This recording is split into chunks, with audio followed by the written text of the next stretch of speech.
Welcome back. In this video, we're going to be going over a bit more around mindfulness, specifically around the green, yellow, and red zones, which we will dive into. So the green zone, this is essentially having a regulated nervous system. It's being in our capital S self, in our internal family systems, and it's where we want to continuously come back to.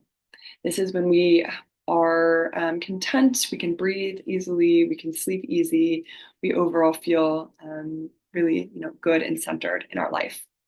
And our goal is to start to recognize when we're moving into the yellow zone and then when we're moving into the red zone. And often our body will know first before our mind even knows.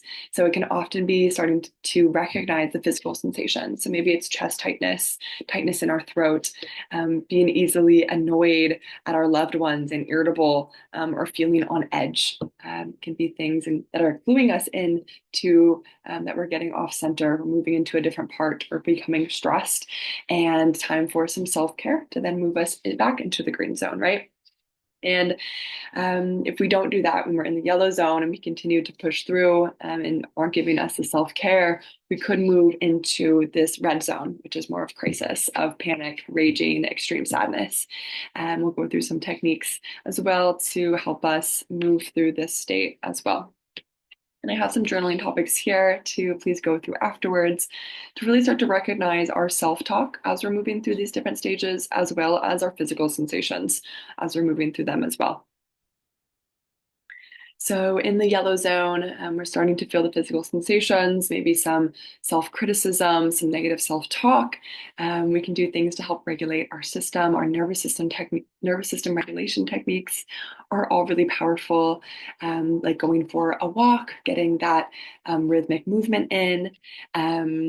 Vigorous exercise can be a way to kind of dispel this excess energy, as well as journaling, as long as we're not getting ruminating on our thoughts and getting too caught up in the mind, but more dispelling everything in the journaling session. It could be helpful to call a trusted family or friend and help to maybe talk through a situation, and maybe somebody that can help us make light of or laugh and see a different perception.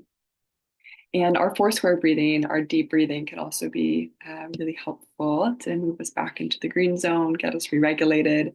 In things like even meditation, yoga can also be really beneficial here to kind of get us back into our center and make that easeful movement back into the green zone.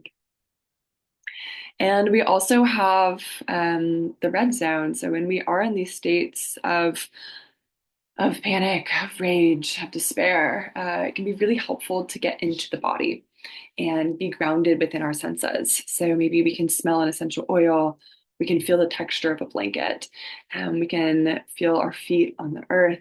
Even getting physically grounded in nature, putting our feet on the earth can be really helpful. And deep breathing, getting into the body, be really helpful.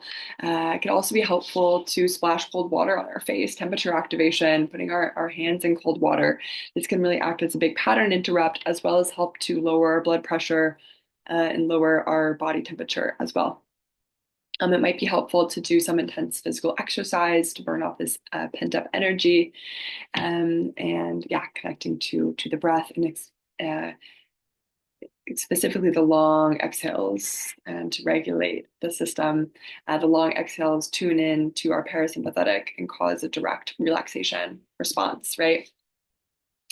And I also want to acknowledge that sometimes it's not all about regulation and getting back into the green zone. Sometimes we need to lean into the emotions that we're feeling and feel them completely, right? And often they need to be released. We call this a emotional release, a somatic release. This can occur. We can do this by maybe we're screaming in our car, right? We're letting out this emotion. Maybe we're hitting pillows in our bedroom. We're screaming into our pillow, even a silent scream. And I can demonstrate this. It's